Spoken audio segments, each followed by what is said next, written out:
그 우리 IS 거기 좀 리뷰하고요. 그 LN 곡선 하면서 그 앞에 보니까 뭐 신화폐 수량설 그런 거 뭐 좀 설명을 안 해서 다시 한번 좀 체크만 할게요. 사실은 지난번에 잠깐 말씀드린 그것만 보시면 되는데, 자 우리 IS 잠깐 리뷰 좀 잠깐 해봅시다. 어떤 거 할 거냐면 286페이지 거기 한번 볼게요. 자 여기 한번 보시죠. 자 우선 IS 곡선 다시 한번 볼게요. 보여야 돼요. I가 투자고요. S가 Y-C-G 그게 S라는 걸 파악하셔야 되고요. C에다가 I에다가 G 이렇게 돼 있어요. 자 우선 첫 번째 이걸 이제 변형시켜 볼게요. 개방경제 하에서는 어떻게 될까요? 개방경제는 수출 수입이 여기 더 들어가요. 개방경제 하에서 한번 볼게요. 연습하는 거예요. 자 그러면 기본적으로 Y는 CIG 고기 선상에서 나타내는 거니까 아까 봤으니까 제로점에서 이 자리 떨어질 때 투자가 이렇게 증가해서요. 우하향하는 거 봤죠? 이게 이제 기본적인 IS 곡선 이렇게 보시면 돼요. 자 근데 이제 개방 경제가 되면 Y는 C, I, G에다가 수출 빼기 수입이요. 근데 여기 이제 Y가 이렇게 들어가 있는 거죠. 이거 보이시죠? 그러니까 Y가 국민소득이 증가하게 되면 외제 물건을 막 사게 되니까 수입이 증가한다고요. 자, 한번 보시죠. 자, 이 자리 떨어지면 어떻게 됩니까? 투자가 증가합니다. 그래서 국민소득이 증가했네요. 이게 우리가 이제 앞에서 IS 도출한 거예요. 얘가 이제 하나 더 들어갔다고 할게요. 소득이 증가하면 얘가 여기에 영향을 미치죠. 이렇게. 그럼 소득이 증가하게 되면 수입이 증가해요. 수입은 어떻게 돼요? 국민소득을 일정 부분 깎아먹게 되네요. 그렇죠? 그러니까 국민소득이 개방경제까지 고려하면은 좀 이렇게 작아진다라는 거 알 수가 있어요. 자, 다시요.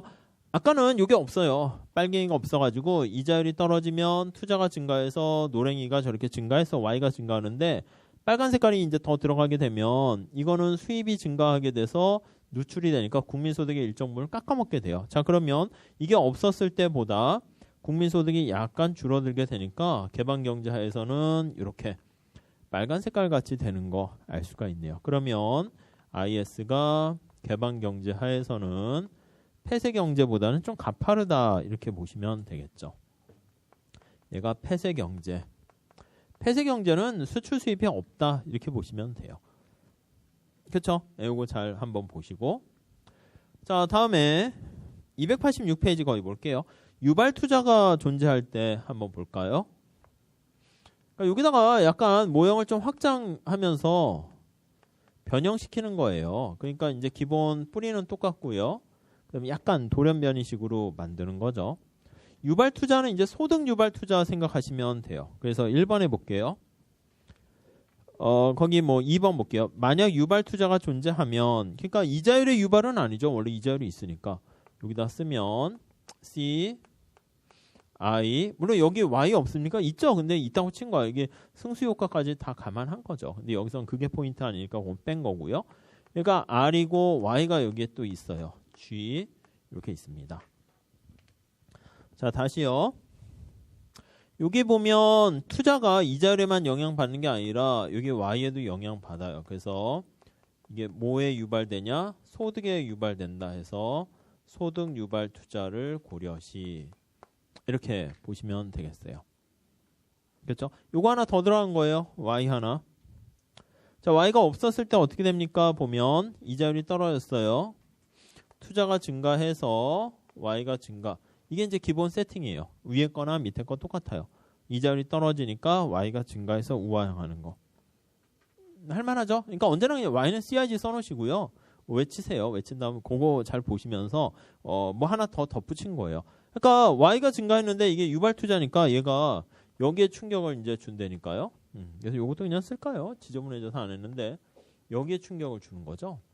그래서 그게 이제 여기에 해서 이걸 떨어뜨리는 마이너스 효과고, 여기서 어떻게 하냐면 소득 유발이니까 Y가 증가하게 되면 여기 투자가 또 증가하게 되고 그 결과 Y가 더 증가하게 되네요. 그러니까 우리는 이 모든 힘을 다 이렇게 세게 하는 것보다는 이자율이 떨어졌는데 팔행이가 없을 때보다 팔행이가 생기면서 y가 더 많이 이렇게 증가하게 된 걸 알 수 있죠. 그 왼쪽에 그림을 그리면 이자율이 떨어질 때 여기까지 국민소득이 증가해야 되는데 이자율이 떨어질 때 파란 색깔까지 있으면 y가 더 많이 증가한 거죠. 그러니까 요 그림 두 개 잘 보시고 여기에 보시면 이렇게 더 많이 증가하니까 여기까지 간 거예요. 그래서 IS가 이렇게. 그래서 요거는 유발 투자를 고려했을 때 이렇게 보시면 돼요. 그러니까 시험 문제는 그 공식 암기하셔서 해도 되는데 뭐 유발 투자를 고려하지 않았을 때보다 뭐 독립 투자만 고려했을 때보다 유발 투자를 고려하면 IS 곡선의 기울기는 더 완만해진다. 그럼 Y는 CIG에서 더 이게 뭐 모터가 더 하나 더 생겼으니까 물동량이 더 많이 휙휙휙 돌겠군. 아니면 개방 경제를 상정한다. 아이고 이게 물이 구멍이 뚫렸군. 그래서 누출이 발생하게 되니까 국민소득이 생각보다 많이 증가하는 것을 좀 주니까 가파르게 되겠군. 뭐 그런 거. 그 다음에 뭐 투자 이자율 탄력성이 제로다. 그러면 IS는 수직이다. 이렇게 되면 아 이자율에 영향 안 받으니까 이자율 떨어졌는데 얘가 변함 없으니까 얘도 변함 없겠네. 그럼 수직. 그런 거 그냥 한번 쑥 하시면 돼요. 그거를 해 놓으시고 안전장치로 그다음 공식 이렇게 하셔야지. 공식 이렇게 한 다음에 이렇게 되면은 응용력이 안 된다고. 그러니까 조금만 생각하세요. 이거 별거 없어요. 다음 밑에 2번. 소비함수에 실질 자산이 도입될 때 이렇게 나와 있습니다. 그래서 실질 자산이 도입될 때 이렇게요. 자, 그래서 위에 그림은 그냥 그림으로 보세요. 그 유발 투자 있을 때는 보다 완만해진다. 그래서 이쪽을 뭐 이렇게 유발 투자 얘기한 걸 뭐 가속도 원리 뭐 하는데 뭐 그런 건 옛날 틱한 그런 거니까 살짝 보시고요.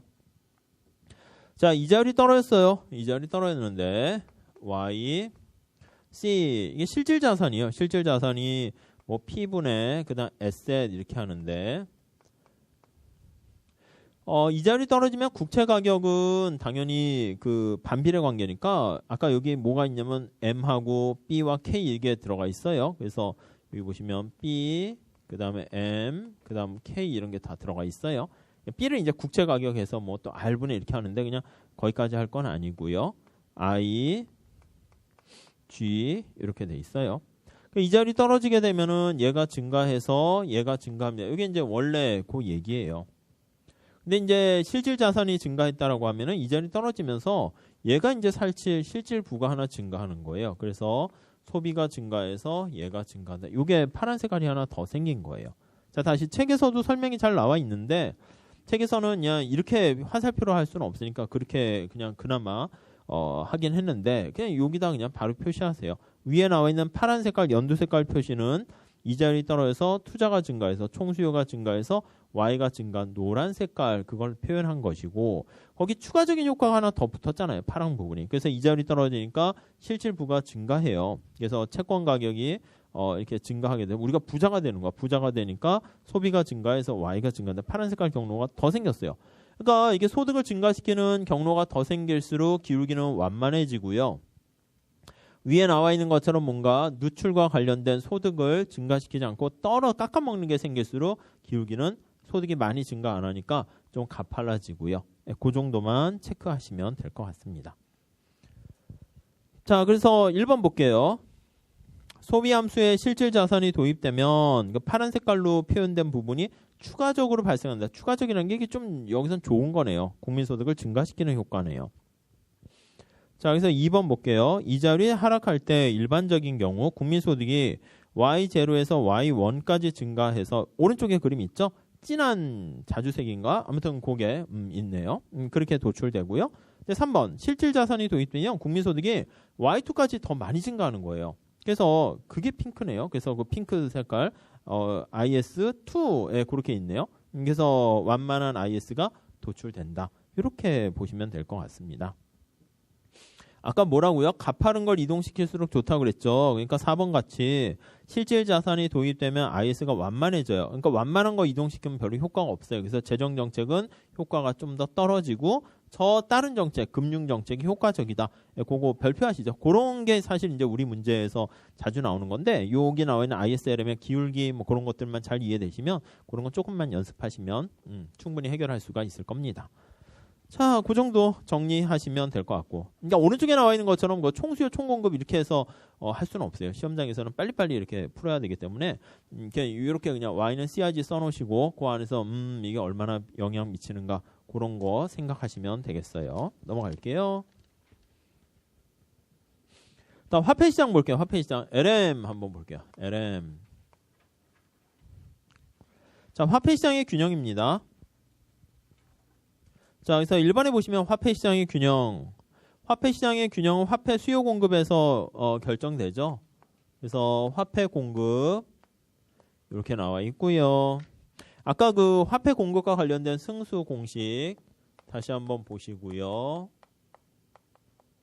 신용창조 관련된 공식 1마 아이고 C에다가 Z 1-C 이게 현금 보유 비율이죠. 분의 1 이런 공식이 하나 있고요. 아니면 K 플러스 Z라고 해야 되나요? 그 다음 K 플러스 1 요거 승수 공식 두 가지 있는 거 잘 보시고 그 다음 이제 화폐 이게 공급이고요. 이거 계산 문제로 나와요. 시험 문제는 더도 덜도 없습니다. 계산 문제 몇 개 풀어보셔서 그거 익숙하게 하시면 돼요. 화폐 수요가 이제 거래역 동기 화폐 수요랑 투기적 동기 화폐 수요 이렇게 있었죠. 그래서 여기 이제 거래역 동기 화폐 수요를 강조하는 게 고전학파였고요. 요 케인즈 학파는 요 투기적 동기 화폐 수요를 좀 강조하는 거, 그거 좀 보시고요. 얘는 이자율에 영향 없으니까 수직이고 얘는 이자율에 영향 있으니까 우하향 이렇게 있습니다. 앞에 좀 갈게요. 앞에. 그래서 화폐 수요 그거 조금만 더 보시죠.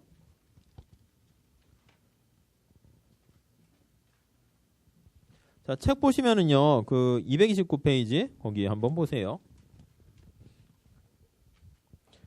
자, 케인즈의 화폐 수요 이론의 발전 이렇게 나와 있는데 보몰의 재고 이론 이렇게 나와 있죠. 그래서 거기 보시면 첫 번째 줄 보시죠. 자, 보몰이라는 사람 이름 뭐 미시에도 나오고 자주 나왔죠. 그래서 이쪽을 좀 발전시킨 거예요.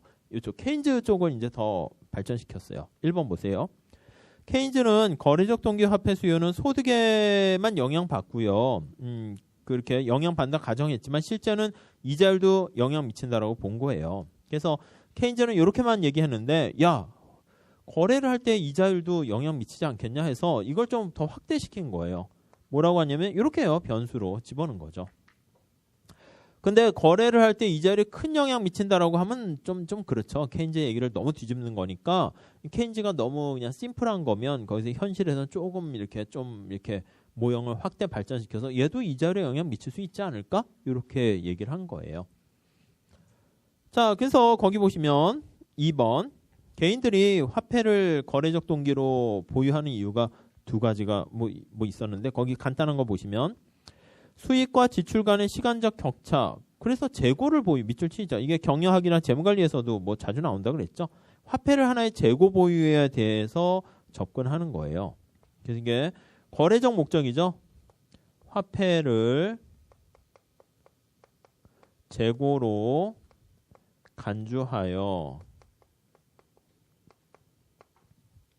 보몰의 뭐 재고 화폐 수의 재고 뭐 관점에서 보는 건데 그래서 3번에 나와 있죠. 화폐를 일종의 재고로 간주해서 화폐를 보유하고 있으면 거기서 얻게 되는 편익과 비용을 고려하는 거예요. 밑에 그래서 적정 화폐 규모가 있는 거죠. 그래서 너무 많이 갖고 있어도 이건 낭비고요. 너무 적어도 거래하는데 이게 원활하지 못하니까 적정 맨 마지막 제줄에 화폐를 보유하려고 한다. 이렇게 보시면 되겠어요. 어떤 게 적정입니까? 거기 이제 그 다음 페이지에 가정부터 해서 얘기가 쭉 나와 있어요. 우리가 이제 볼 거는 별거 아니고 4번에 보시면은요. 가정에 보시면 4번에 B라는 게 있어요. B. 거래 비용이에요. B가. 그렇죠. 우리가 화폐를 갖고 있으면 이자 수익도 포기해야 되고요. 아니면 은행에서 왔다 갔다 할 때 거래 비용이 발생하게 되니까 어느 게 적정입니까? 너무 많아도 무거워요. 그렇죠? 너무 적어도 그렇고요. 그래서 거래 비용을 고려하네요. 거래 비용인 B를 고려 이렇게 보시면 되겠어요. B가 영향을 미쳐요. 그러니까 우리는 중간에 뭐 도출하는 과정은 재무관리에서도 경영에서 하는데 다 필요 없어요. 나중에 재무관리할 때 글쎄요. 뭐 주관식으로 할지 모르겠지만 경장에서도 필요 없고요. 밑에 화폐 수요의 결론만 보시면 돼요. 그래서 맨 마지막에 박스 있죠? 네, 그것만 보세요. 자, 그래서 이제 결론은 뭡니까 하면 화폐 보유에 따른 최적 수요는 절대 보지 마세요. 위에 아셨죠? 그 박스 거기만 보세요. 자, 실질 화폐니까 이게 P로 이렇게 해서 표현해요. 그냥 P를 여기다 넣기도 하고요. 자, 우리는 루트 안에만 잘 보시면 돼요. 첫 번째는 우리가 했던 큰 기본 틀이 어긋나면 안 돼요. 화폐 보유와 관련된 국민소득은 플러스 관계가 돼야 되기 때문에 Y가 분모에 가면 안 되죠. 거래액동기 화폐 수요는 저 Y가 증가할수록 거래액동기 화폐 수요가 증가해야 되니까 Y는 분자에 가 있어야 돼요. 이게 뒤바꿔지면 안 되고. 이자율은 늘상 우리가 마이너스라니까. 아무튼 얘도 플러스 마이너스. 이자율은 아무튼 거래액 동기든 투기적 동기든 다 마이너스예요. 그래서 이자율은 분모에 이렇게 가 있어요. 아시죠? 그거는 우리가 했던 거랑 전혀 달라지는 거 없어요. 이거 암기하시라는 뜻이 암기 아셨죠? 도출해보고 싶은데요. 하지 마세요. 아셨죠? 그냥 이거만 암기하세요. 하라는 건 하시고 하지 말라고 하는 거 하지 마세요. 딴 거 할 게 또 많을 테니까 여러분들이. 그러니까 이런 거 할 시간이 없어요. 그래서 하나 더 추가했으면 이 2를 넣어도 되고 안 넣어도 되고요. 거의 뭐 평균 그것 때문에 한 건데 그건 그냥 살짝 모자이크 처리하시고 B가 중요하네요. B. 하나 들어간 게 B. 근데 당연한 거 아니에요? 우리가 ATM기를 가거나 수수료나 거래 비용이 많아지면 화폐를 어떻게 해야 돼요? 은행에 갔더니 ATM기 딱 끊으러 갔더니 아니면 은행이 너무 멀어. 그래가지고 한 번 갈 때마다 10,000원씩 했다가는 이게 금방금방 돈이 바닥나니까 한 번 갈 때마다 10만원, 20만 원씩 돈을 뽑는다 할게요. 아니면 ATM기 갔더니 수수료가 원래 한 뭐 100원이었는데 막 5,000원 이래 봐요. 그럼 10,000원 뽑았는데 수수료 5,000원 내면 그건 안 되죠. 한 번 뽑을 때 많이 뽑겠죠. 그러니까 거래 비용이 높아지면 높아질수록 그러니까 우리 한 번에 많이 돈을 인출하게 되니까 주머니에 화폐 수요가 많이 높아진다. 이렇게 보시면 되겠어요. 요거 하나 B만 잘 보세요. B 아셨죠? 그거 보시면 되겠어요. 넘어갈게요. 자, 그래서요. 231페이지 가보시면 그 위에 그림 해서 뭐 총 그거 비용을 극소화하는 거 살짝 보시고 내용은 보지 마시고 자, 시사점 볼게요. 자, 화폐 수요는 소득의 증가 함수이다. 그렇죠. 요거 1번 화폐 수요는 소득의 증가 함수. 그러니까 소득이 증가하면 화폐 수요가 더 많아진다. 그 얘기고요. 근데 재밌는 거는 결론 2번부터 먼저 볼게요. 또 이자율의 감소 함수이다. 그렇죠? 이자율이 밑에 있잖아요. 2번 화폐 수요는 이자율의 감소 함수. 이렇게 보시면 되겠고요. 오케이. 다음 3번이 하나 더 들어갔다고 그랬죠? 거래 비용이 증가하면 화폐 수요가 증가한다. 그거요. 이거 3번. 거래 비용이 증가하면 B가 증가 시 화폐 수요는 증가. 돈을 많이 갖고 있어야죠. 이렇게요. 그러니까 위에 거는 이전 모델하고 달라질 건 없고요. 약간만 좀 더 틀어서 조금 더 얘기를 했다. 이렇게 보시면 될 것 같습니다. 자, 그러면 4번, 5번은 그냥 뭐 살짝 보시고 5번도 그냥 교과서에 있는 것도 있긴 한데 그냥 소득 분배가 균등해지면 화폐 수요는 증가한다. 밑에 나와 있는데 그거는 우선 참고로 보시고요. 다음에 우리한테 볼 거는 요거예요. 소득의 증가 함수인데 1번에 보시면 규모의 경제라는 그 표현을 보시면 될 거예요. 거기 보시면 화폐 수요에도 규모의 경제가 작동한다. 여기에 규모에 대한 경제가 존재한다. 한번 잘 보세요. 보고 싶은 변수만 끄집어낼게요. 자, 여기서 화폐 수요만 끄집어내시고요. B도 관심 없으니까 1 집어넣으시고요. 이자율도 그냥 1 집어넣을게요. 자, 소득의 증가 함수인데 그냥 화폐 수요가 이렇게 돼 있는 거랑 화폐 수요가 루트 속에 들어가 있는 거랑 요거를 한번 구별해 보도록 할게요. 자, 한번 잘 보세요. 자, 이렇게 되면 어떻게 돼요? 우리가 탄력성 그거 하는 것처럼 소득 탄력성, 화폐 수요가 소득이 증가하면 화폐 수요가 그대로 증가하니까 1이에요. 탄력성이 1. 요거는 2분의 1이니까 2분의 1승이죠. 그래서 요거는 탄력성 2분의 1 그렇게 되는 건데 자, 그건 나중에 또 하실 때 할 거고요. 이 그림을 한번 살짝 봅시다. 자, 수평축에다가 우리가 소득이라 할까요? 소득.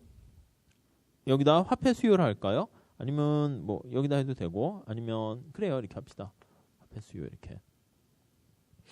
위에 나와 있는 거 어떻게 돼요? 위에 나와 있는 건 이게 기울기가 1이에요. 소득이 증가할 때, 소득이 이만큼 증가할 때 화폐 수요가 이만큼씩 증가하는 거예요. 이렇게 되는 거예요. 요게 요거예요. 기울기 1. 이해되시죠? 요게 바로 화폐 수요는 소득이 증가하면서 화폐가 필요한 거예요. 자, 다시요. 국가 경제가 이렇게 커지게 되면서 돈이 필요하잖아요. 그래서 우리가 이제 유통 속도 그런 것도 말씀드렸죠. 화폐 공급량이 얼마 필요해서 거래를 위해서 공급도 되고 수요가 되는 이렇게 1대1 대응 관계가 되고 있어요. 근데 밑에 거는 어떻게 됩니까? 라고 하면 소득이 증가할 때 소득이 이만큼 증가했는데 화폐 수요가 이만큼 필요한 게 아니라 소득이 1 증가할 때 1인데 2 증가할 때 루트 2, 4 증가할 때 1. 그러니까 소득이 1에서 4 증가하게 되면 원래 4까지 증가해야 되는데 화폐 수요는 그보다 더 적게 갖고 있어도 충분히 거래를 매게 해줄 수가 있어요. 그러니까 모양이 뭐 이런 식으로 되는 거죠. 엥겔 곡선 뭐 그런 거 우리 할 때 미시에서 탄력성 그거 좀 보시면 돼요. 그러니까 소득이 증가하는데 화폐 수요는 더 적은, 그러니까 더 적은 화폐를 가지고도 소득 경제 규모가 커지는 걸 충분히 커버할 수 있다 이거니까 규모의 경제가 뭐예요? 생산량이 더 증가함에 따라서 노동을 적게 투입해도 된다. 비용이 절감된다. 그거니까 경제 규모가 커짐에 따라서 필요한 화폐 수는 수요량은 더 적게 증가한다. 그 얘기가 바로 규모의 경제다. 이렇게 보시면 되겠죠. 이해되시면 보시고 아니면 그냥 여기에서 루트 안에 있으니까 규모의 경제 있구나. 그거 그냥 OX로 단답형으로 그냥 알고 계셔도 괜찮아요. 아셨죠? 그러니까 보몰의 재고 자산 모형에 따르면 뭐 화폐 수요는 뭐 규모의 경제가 존재한다. 뭐 그런 질문 나온 적은 없습니다. 시험 문제는. 근데 뭐 말씀드렸고요. 넘어갈게요. 자, 다음에 토빈의 자산 선택 접근 그거 좀 보시면 232페이지 가볼게요. 요거를 이제 확장한 거예요. 요거. 그러니까 투기적 동기 화폐 수요는 1번 봅시죠. 케인즈의 투기적 화폐 수요는 각 개인이 자신의 예상에 따라 전부 동그라미 전부 채권을 사거나 아니면 전부 화폐를 사거나 그 all or nothing 이렇게 얘기했는데 현실에서는 좀 약간 너무 그거는 극과 극이죠. 그래서 일부는 채권을 보유할 수 있고 일부는 화폐를 보유할 수 있다. 그래서 2번에 현실에서는 밑줄 치고 일부는 그거 동그라미 치시면 될 것 같습니다. 자, 그래서 요거는 이제 발전시킨 게 이제 보몰이고요. 보몰. 요걸 좀 발전시킨 게 이제 토빈 이렇게 보시면 되겠어요. 토빈 자산 선택 이론 이렇게 나와 있습니다. 그래서 3번은 뭐 블러블러 투기적 동기 화폐 수요를 좀 더 확장 일반화시켰다라는 것이고요. 그리고 뭐 자신의 효용 극대 하지 마시라고 그랬어요. 이건 원래 이제 거시경제는 막 그림 그려요. 그림 그려서 뭐 재무관리에서 하는 것처럼 뭐 해서 뭐 수익률과 리스크에서 하는데 여기선 그렇게까지 할 건 아니고요. 다음 주요 내용 1번 보세요. 이자율이 상승하면 자 거기 두 가지 효과가 있어요. 대치 효과가 발생하는데 밑에 3번에 별표하시죠. 자, 이자율이 상승하면 두 가지 효과가 있습니다. 하나는 대치 효과는 우리가 늘 뭐라고 그랬어요? 정상 효과예요? 삐딱 효과예요? 정상 효과라고 그랬죠. 대치 효과가 존재하고요. 그러니까 옛날에 그냥 대치 효과만 생각했는데 뭐 대치 효과랑 소득 효과 이거를 다 고려했다는 거예요. 소득 효과, 대치 효과. 약간 미시적으로 접근을 한 거죠. 자, 다시요. 대치 효과가 정상적인 효과라고 말씀드렸어요. 이자율이 올라가면 투기적 동기 화폐 수요는 당연히 떨어지게 되고요. 그쵸? 이게 정상적인 효과죠. 마이너스 이렇게. 마이너스 뺄게요. 플러스 마이너스 요즘은 하지 않아서. 그러니까 화폐 보유가 떨어지고요. 소득 효과가 삐딱 효과예요. 그래서 소득 효과는 반대로 작동한다니까요. 얘는 삐딱 이렇게요. 얘는 정상 이렇게요. 그러니까 옛날에는 요거밖에 없었으면은 삐딱 효과까지 우리가 감안을 했고요. 만약에 삐딱 효과가 너무 세게 되면 이자율이 올라갈 때 투기적 동기 화폐 수요는 오히려 증가할 수도 있다. 뭐 그런 얘기를 했다는 거예요. 아셨죠? 그래서 밑에 4번 보시면 이자율이 상승할 때 대체 효과가 소득 효과보다 크면 그럼 화폐 수요가 감소하고 우리가 생각했던 정상 효과가 삐딱 효과보다 크면 이 뜻이고 근데 밑에 5번 보세요. 일반적으로 어떤 게 크다고요? 대체 효과가 크다니까요. 그래서 이제 삐딱 효과도 있기도 하다 그렇게 언급한 게 관심이니까 일반적으로 이렇게 되면 그러면 이자율이 올라갈 때 투기적 동기 화폐 수요는 떨어진다. 뭐 그렇게 얘기했다는 거예요. 아셨죠? 시험 문제 뭐 나온 적은 없어요. 아셨죠? 네, 참고로 보시죠. 자, 이렇게 케인즈 학파의 화폐 수요가 이렇게 쫙 발전했는데 고전 학파의 화폐 수요는 그냥 멈춰 있었어요. 고전 학파는 어떻게 됐냐면 고전 학파 한번 볼게요. 우리가 지난번에 본 것처럼 MV는 PY 교환 방정식 여기 머물고 있다가 마샬의 현금 잔고 방정식 그나마 조금 그렇게 발전했죠. 마샬의 K 해서 이렇게만 얘기한 거예요. 근데 이제 고전 학파는 좀 앞뒤가 고리타분해서 K 이런 것들은 야 고정돼 있다. 유통속도의 역수였어요. 다시 한번 그 앞에 좀 찾아는 보세요. 오늘은 그 OX 살짝 나중에 풀어드릴 건데 몰아서 근데 화폐 수요, 화폐 공급 복습하시라고 그거를 그냥 한 2, 30개 뭐 드렸으니까 한번 그거만 책 찾으면서 리뷰해 주세요. ISRM은 뭐 내일 좀 할게요. 자 여기 보시면 이게 유통속도분의 1 하는데 유통속도가 이자율에 별로 영향을 안 받아요. 그래서 이런 식으로 이렇게 돼 있는 거죠. 이게 이제 고전학파 동네에선 그랬어요. 이 유통속도 고정돼 있는 상수, K도 상수 이렇게요. 그러니까 이렇게 좀 약간 좀 답답한 느낌이 있어가지고 그리고 세상은 지금 막 케인즈 학파는 막 이자율도 영향 미친다라고 했고 학계에서도 받아들이고 막 이렇게 발전해 나가는데 얘는 그냥 약간 정체된 느낌이 있었는데 이걸 이제 프리드만이 좀 발전시켰어요. 1번에 볼게요. 신화폐 수량설 해서 신자를 붙였다고 그랬죠. 그래서 요거를 사실은 우리도 이제 신자를 붙였으면 했는데 저는 신미래경영 아카데미 좀 이런 뭔가 달라진 것 같죠. 그래서 이렇게요. 화폐 수량설 이렇게. 뭐가 새로워졌습니까? 뼈대는 그대로예요. 뼈대 근본은 그대로인데 저기 이자율도 영향 미칠 수 있다라는 것을 조금 현실 얘기를 받아들인 거예요. 자 2번 프리드만 밑줄 치시고요. 근데 이거를 자존심이 있으니까 좀 숨겨야죠. 그래서 뭐 다른 얘기를 막 해요. 그래서 3번에 뭐 효용을 주니까 화폐를 보유하고 불러불러 이렇게 해서 밑에 화폐 수요의 결정 요인 보시면 1번 화폐에 대한 수요가 개인의 부와 여러 가지 자산의 수익률에 의해서 결정되고 여러 가지가 뭐가 있습니까? 밑에 부, 인적 자산 비율, 주식 수익률 막 되게 많죠. 이 바람 잡으려고 아닌 듯 하면서 사실은 이제 얘기를 하는 거예요. 저쪽 가니까. 거기 보시면 그 있어요. 부 이렇게 있고 그다음에 인적 자본 자산 이렇게 있고 뭐 H 이게 뭐야? 뭐 이렇게 뭐가 있는 것처럼 보이잖아요. 이 R도 뭐 그냥 채권에 대한 뭐 수익률 거기 보니까 또 뭐예요? 주식에 대한 수익률 뭐 등등 막 얘기하고요.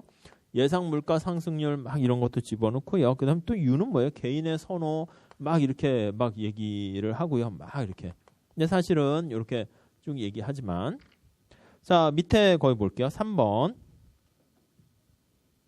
자 우선 거기 밑줄 치세요. 개인의 부와 인적 자산의 비율이 증가하면 화폐 수요는 증가하고 밑줄 치시죠. 아 그렇지 않아요? 내가 부자다. 그러면 돈 많이 갖고 다니고요. 인적 자산은 뭐냐면 내가 자산을 갖고 있는데 공부를 해서 지식으로 머릿속에 갖고 있는 사람과 건물로 갖고 있는 사람과 누가 유동성이 빠르다고요?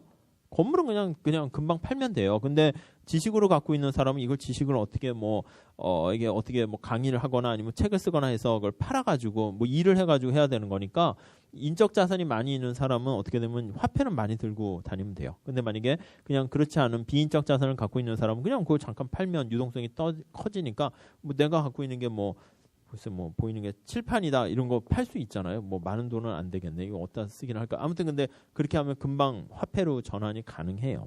그래서 거기 관역 표시가 있는데 그거 살짝 체크하세요. 첫 번째 관역. 비인적 자산은 처분되어서 쉽게 화폐로 전환될 수 있으나 그 정도. 인적 자산은 화폐로 전환될 유동성이 떨어지는 거예요. 그래서 인적 자산 비율이 커지면 화폐 수요는 증가한다. 이렇게 보시면 되겠고요. 시험 문제 나온 역사는 없습니다. 회계사 시험에서 아셨죠? 그러니까 살짝 보세요. 자, 그래서 여기 나와 있는 걸 이렇게 이 프리드만은 뭐라 그랬냐면, 이거 Y로 하자. Y인데 프리드만이 강조하는 소비 함수에서 Y는 항상 소득이죠. 그래서 항상 소득 이렇게 그냥 보시면 되겠고, 그래서 밑에 연두 색깔로 정리된 것만 보시면 돼요. 그리고 이자율은 사실 보면 주식과 채권에 대한 이자율인데 이거 플러스겠어요? 마이너스겠어요? 얘는 플러스죠, 당연히. 플러스. 이 이자율은 마이너스니까 언제나 똑같아요. 이자율은 마이너스, Y는 플러스. 그거는 그냥 진리예요, 진리. 마이너스. 근데 이거는 뭐라고요? 미미하다고, 미미. 그렇죠? 고전학파 이쪽이니까. 그리고 얘는 물가 상승률하고 물가랑 달라요. 여기 다시 보시면 물가 수준이 올라가면 밥값이 5,000원이었는데 10,000원 되면 돈을 많이 갖고 있어야 돼요. 그래서 여기 보시면 화폐 수요는 요거 참고로 하세요. P가 이쪽으로 가게 되는 거니까 P랑 이거 물가 상승률 이거는 바로 뭐냐면 물가가 상승하는 이거예요. 두 개는 약간 다른 거예요. 그러니까 P는 이제 물가가 올라가면 밥을 먹기 위해서는 돈이 필요한 거니까 이게 플러스가 돼야 되는데 물가 상승률이 올라가면 이건 화폐로서의 가치가 자꾸 떨어지는 거잖아요. 그러니까 얘는 마이너스예요. 그래서 얘는 플러스고요. 얘는 마이너스예요. 아무튼 여기 나와 있는 물가 상승률은 마이너스 이렇게 되는 건데 개인의 선호? 이거는 뭐 그냥 진짜 바람 잡기 위해서 한 것이고요. 마이너스 얘도 미미 이렇게 되네요. 그렇죠? 거시에서는 그래서 미미가 많이 등장해요. 아셨죠? 그리고 항상소득인데 이게 그냥 소득이란 말이에요. 결국은 뭐냐면 신화폐 수량설은 그냥 고전학파 계열과 마찬가지로 Y가 중요하다. 근데 이제 그냥 Y 하면 야, 너 뭐 하는 거냐 하니까 좀 뭔가 진화된 듯한 모습을 보이려고 막 이렇게 막 덧칠을 했는데 뼈대는 그냥 이자율보다는 Y가 중요하고 이자율이나 이런 거는 영향 그래 미쳐. 근데 미미해. 뭐 그렇게 얘기한다는 것이죠. 자, 그 정도 보시면 되겠어요. 넘어갈게요.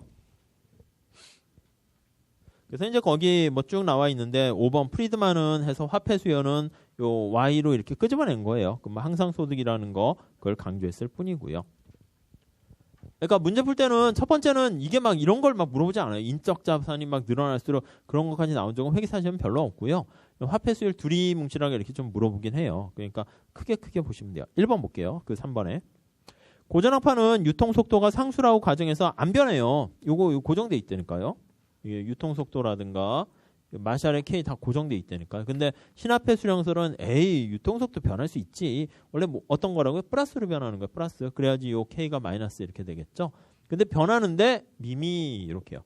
여기 유통 속도에 영향 미치는 거예요.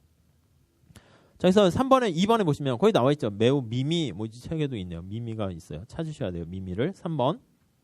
케인즈와 달리 프리드만은 화폐 수요 이자율 탄력성이 낮으므로 그 밑줄 치세요. 화폐 수요의 이자율 탄력성이 낮아요. 그 미미에 쓰세요. 미미. 그 미미라는 게 바로 그거죠. 이자율에 별로 영향 안 받는다니까요. 그러니까 이자율에 영향 받을 때 케인즈는 이자율이 올라갔냐 내려갔냐에 따라서 막 투자를 할까 말까 이게 영향 받는데 고전학파는 뭐라고요? 이게 밥 먹고 사는데 초점이니까 이 Y에만 주로 큰 영향을 미친다. 이렇게 보시면 되겠어요. 그리고 뭐 이자율의 탄력성 거는 LN 곡선에 나타내고요. 4번에 화폐 수요가 안정적이면 통화량 변화가 그래서 명목 국민소득 Y에 여기서 영향을 미쳐. 그러니까 Y를 강조하는 겁니다. 자, 5번 볼게요. 신화폐 수량설은 유통 속도가 이자율에 영향 받는데 그거 측면에서는 이제 고전학파랑 다르죠. 고전학파는 이게 고정됐어요. 근데 얘는 좀 유통 속도가 영향을 받아요. 그럼 야, 너네 케인즈 쪽으로 배신했냐? 그건 아니고 케인즈는 영향이 큰데 얘는 미미 이렇게 되니까 또 케인즈랑은 다르고 뭐 그렇게 된 거죠. 뭐 그 정도만 보시면 될 것 같습니다. 뭐 밑에 뭐 표로 정리되어 있는데 그냥 뭐 참고로 보시고 막 뭐 별표에서 암기하시거나 그럴 필요는 없습니다. 그리고 이제 그 오른쪽에 유통 속도 하나만 봐달라고 했죠. 딴 거 다 필요 없고요. 유통 속도는 화폐가 얼마나 빨리 회전하는가 그걸 나타내는 건데 거기 보시면은 여러 가지 영향을 미쳐요. 근데 급여의 빈도수, 지불수단의 효율성, 금융의 기술 혁신 이런 게 있는데 이자율 하나만 보세요. 이자율 동그라미 치시고요. 이자율과 유통속도는 플러스 관계다. 머릿속에 암기해 두세요. 그죠? 이자율이 막 올라가고 이러면 자꾸 은행에 돈을 넣었다가 뺐다 이렇게 왔다 갔다 하니까 돈이 더 빨리빨리 이렇게 돌게 되는 것이죠. 그렇게 보시면 되겠어요. 그러니까 이자율이 올라가야지 우리가 돈을 은행에 맡기면 은행이 또 딴 사람한테 대출을 해주고 그래서 돈이 회전하는 것이고 야 내가 돈을 갖고 있는데 은행에 가봤자 이자 수익도 못 얻고 차라리 내 집안에 금고를 갖다 놓고 그냥 뭐 먹고 살 만한 돈을 모아놓는 게 낫겠다. 그럼 그냥 자기가 그냥 집에 짱 박아두게 되는 거니까 돈이 안 돈다고요. 그러니까 이자율이 올라갈수록 그 돈이 가만히 있으면 기회비용이 커지니까 은행으로 가서 이렇게 회전하게 된다. 이렇게 보시면 되겠습니다. 뭐 밑에 유통속도와 화폐 수요인데 그냥 넘어가시죠. 그렇게까지 뭐 복잡하게 할 건 없습니다. 밑에 표도 그냥 참고로 보시되 그냥 안 보셔도 돼요. 아셨죠? 좀 가볍게 보세요. 가볍게. 자, 그렇게 하시고 다시 이제 LM 봅시다. 화폐 수요가 준비가 됐으니까 LM. 자, 여기 쭉 해서 이제 잠시 눈을 감았다 뜨니까 이거 지난 시간에 쫙 해서 현실로 돌아왔어요. LM 이렇게 보시면 돼요. 자, 아까 했던 것처럼 그냥 책 말고 심플하게 말씀드리고 다시 한번 볼게요. L 보이세요? 리퀴디티라는 거 보이세요? 리퀴디티 프리퍼런스니까 유동성 선호설 화폐 수요고요. 머니 서플라이예요. 화폐 공급이에요. 그래서 1번 개념 봅시다. 아까 했던 거랑 똑같습니다. 화폐 시장의 균형을 나타내는데 시장의 균형을 달성해 주는 걸 뭐와 뭐의 평면에 나타냅니까? 라고 하면은 뭐와 뭐예요? Y랑 R. 이게 언제나 Y는 거시경작에서 처음부터 끝까지 항상 가요. R 이렇게 돼요. 끝이에요. 끝. 도출 한번 해볼게요. 2번 도출. 자, 화폐 시장의 균형은 저쪽에 해놨는데 화폐 공급 이렇게 고정돼 있어요. 이자율의 내생적일 수도 있는데 그건 좀 나중에 하시고요. 우선 거기까지는 잘 안 해요. P도 고정돼 있어요. 이게 Y랑 R 이외에 나머지는 다 고정된 상수 취급이죠. 거래적 동기 화폐 수요, 투기적 동기 화폐 수요 이렇게 있습니다. 네, 뭐와 뭐가 보여야 된다고요? Y랑 R이 보이시면 돼요. Y, R, 그렇죠? 이렇게. 자, 칠판에 한번 그려봅시다. Y, R 이렇게 있어요. 자, 아까 했던 거랑 똑같이 보시면 돼요. 이자율이 올라간다 할까? 이자율이 그냥 떨어진다 할까? 올라가는 걸로 할게요. 올라가는 걸로. 떨어지는 걸 합시다. 그러면 떨어지는 걸 할게요. 이렇게 이자율이 제로점 이렇게 있었어요. 자, 이자율이 여기 원래 R0였었는데 떨어졌다라고 합시다. 여기 균형점이죠? 이자율이 내려갔어요. 이자율이 내려갔어요. 색깔을 파란 색깔로 할게요.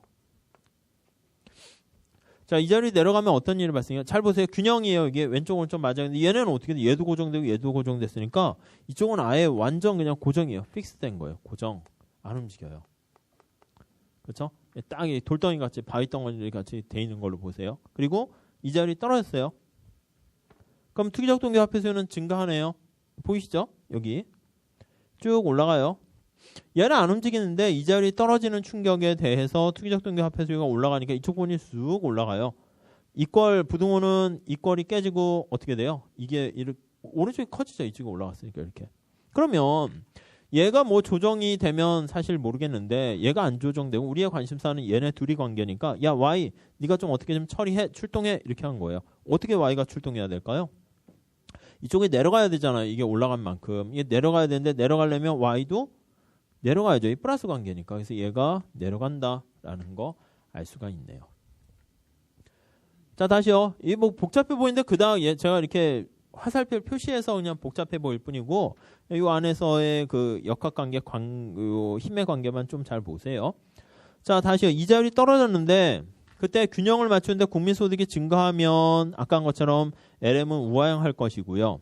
이자율이 떨어졌는데 Y가 변함이 없으면 수직일 것이고요. 이자율이 떨어졌는데 Y가 감소하면 우상향할 거예요. 근데 이자율이 떨어졌는데 Y는 떨어지는 걸로 결과가 나타났네요. 그러니까 그 두 개와의 관계를 이렇게 1 해서 나타낸 거 그게 바로 우리는 LM 곡선이다. 이렇게 보시면 돼요. 끝이에요. 끝. 그래서 여기가 보면 0, 1 그거는 화폐 시장의 균형을 나타내는 거예요. 곡선 상에 있는 거는 요 위에서 화폐 시장의 균형을 달성하는 거죠. 자, 그럼 여기는 어떻게 될까요? 여기 지금 한 것처럼 여기 A는 A점이라 합시다. 뭐 굳이 할 건 없어요. 여기다 바로 할게요. A는 여기 보시면 이자율이 떨어졌는데 Y가 그냥 가만히 있는 거잖아요. Y가 그대로 가만히 있어요. 이자율이 떨어졌는데 가만히 있으면 부등호가 오른쪽이 커지네요.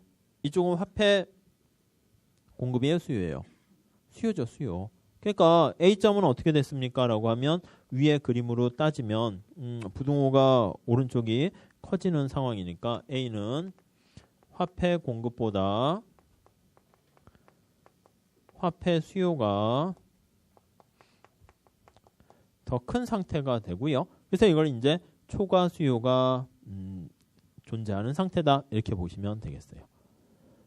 요거 그대로 나타낸 거죠. A점이 요거 지금이에요. 그럼 어떻게 하면 얘 내려가서 균형이 돼야지 쌤 돼서 이퀄 이렇게 되는 거죠. 자, 그래서 다시요. ln 곡선을 요식 한 줄 써놓으시고 여러분 스스로 좀 생각해 보려고 하고요. 이자율이 변했을 때 y가 어떻게 되는가?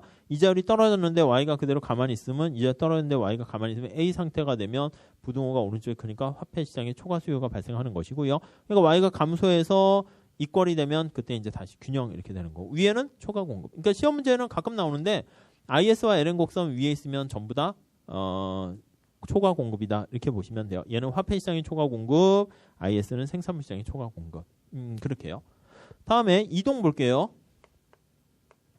이동. 이렇게 하면 뭐 사실 뭐 더 쉽죠. 할 것도 없고요. 자, 이동은 뭐냐면 이자율과 국민소득 이외에 다른 것들이 변하면 이동한다니까요. 이자율과 국민소득 여기 다 들어가 있네요. 고정되어 있는 다른 것들은 여기 고정되어 있는 거 변하는 거니까 이거밖에 없어요. 두 개밖에 없죠. 하나는 화폐 공급이 증가하거나 아니면 물가가 변하거나 이거요. 물가도 여기 ln 곡선을 이동시켜요. 근데 화폐 공급이 증가하는 거랑 물가는 하락하는 거랑 두 개가 똑같은 거 아시죠? 여기 보시면 화폐 공급이 증가하면 이쪽이 증가하는 거고 물가가 떨어지면 이쪽이 증가하는 거고 뭐 그렇게 보시면 되겠어요. 자, 한번 살짝 체크만 해볼게요. 자, 얘네들이 변하면 ln 곡선이 이동한다는 거는 알고 있어요. ln 곡선이 이동합니다. 근데 어디로 이동하니 그걸 보려고 해요. 우측 이동이니 좌측 이동이니 그걸 생각해 보려고 합니다. 우선 ln 곡선은 우상향 하죠. 요거는 도출했고요. 그러니까 이게 천천히 보면 쉬운데 여러분들이 조금 반복하셔가지고 ln 곡선은 우상향 한다. 왜 우상향해? 그걸 이게 좀 얘기를 할 수 있어야 돼요. 그러니까 거시가 전반적으로 얘기는 안 하셔도 되는데 여기는 좀 IS는 우하향한다? 왜 우하향하니? 그럼 그게 CIG 해서 보여야 되고요. 언제 우측 이동하니? 언제 기울기가 완만하니? 그게 저 식에서 보여야 돼요. LM도 마찬가지예요. ln 곡선 밑에 있으면 화폐 시장의 초과 수요라고 하는데 왜 초과 수요지? 그럼 요 식 하나 좀 써놓으시고 이렇게 되는군 보시면 돼요. 옆에서도 연습하시죠. 옆에서 보시면 이자율이 똑같을 때 국민소득이 증가했어요. 그럼 이자율이 똑같을 때 얘가 증가했어요. 그럼 이쪽 부분이 이렇게 올라가 버리니까 초과 수요가 되는 거죠. 그리고 언제 ln 곡선이 이동하니? 그러면 여기 고정되어 있는 변수 두 개밖에 없잖아요. 이 모형에서. 그러니까 두 개밖에 없어요. 옆에서 볼게요. 옆에서. 자, 이자율이 고정되어 있다라고 합시다.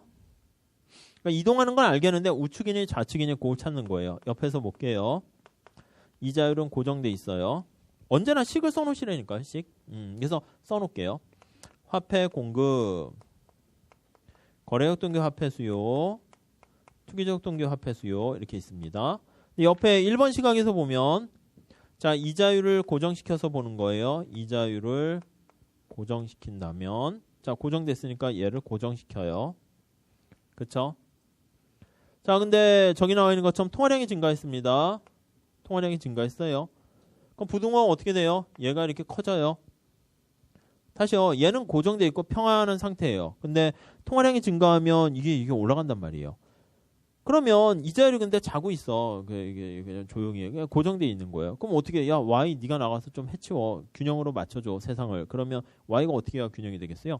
이쪽이 올라가야 되잖아. 이쪽이. 그럼 Y가 증가해야 되겠죠. 그러니까 이자율이 고정되어 있는 상태에서 통화량이 증가하면 곡선 자체가 우선 이동하는데 Y가 올라가서 균형 될 때까지 Y가 상방 이동해야 되기 때문에 LM은 Y가 증가하는 거네요. 그래서 이렇게 LM은 우측 이렇게 보시면 되겠죠.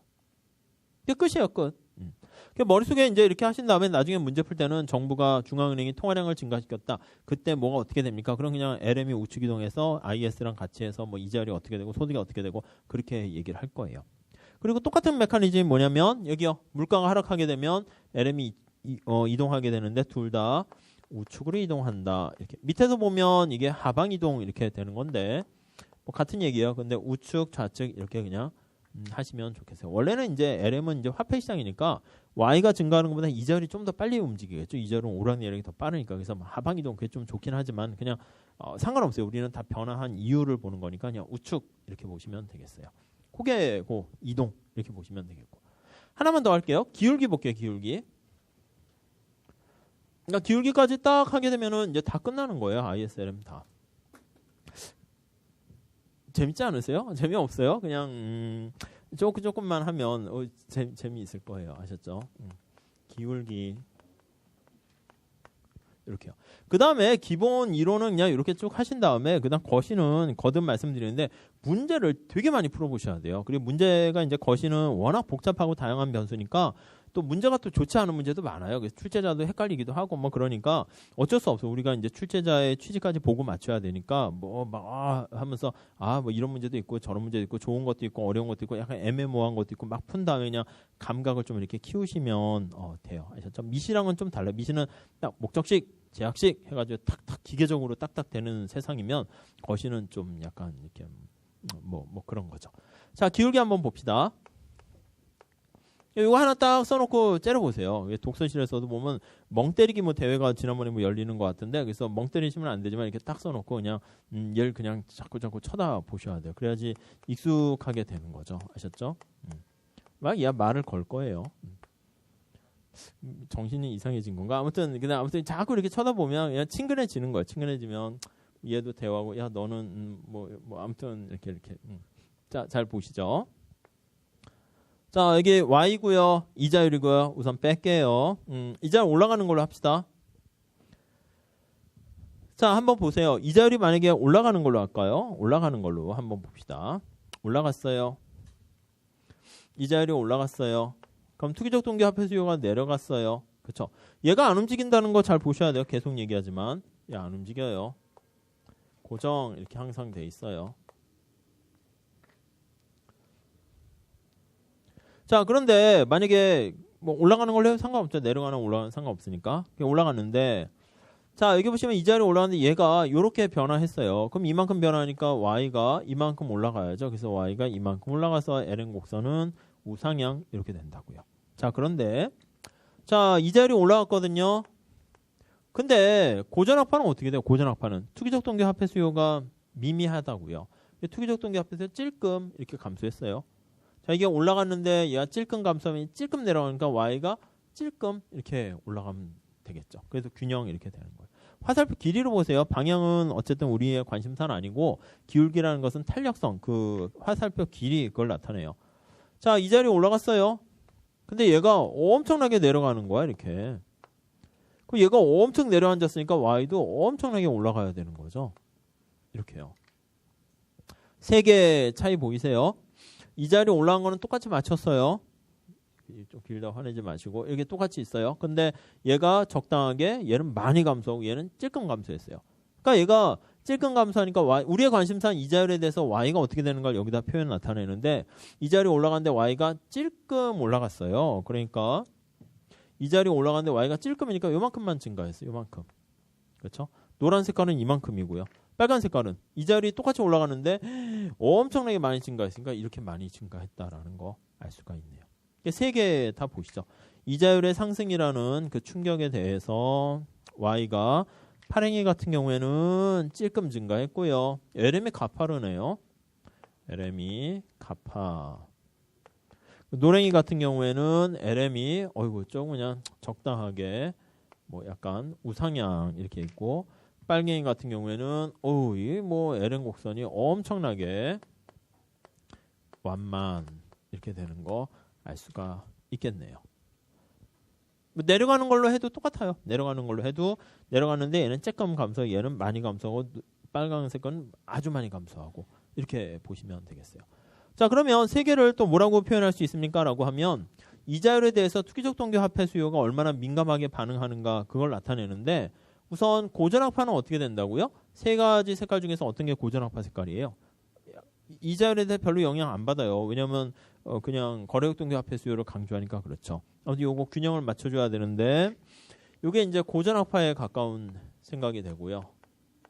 케인즈에 가까운 생각은 어떻게 되냐면 빨간 색깔에 가까운 생각이죠.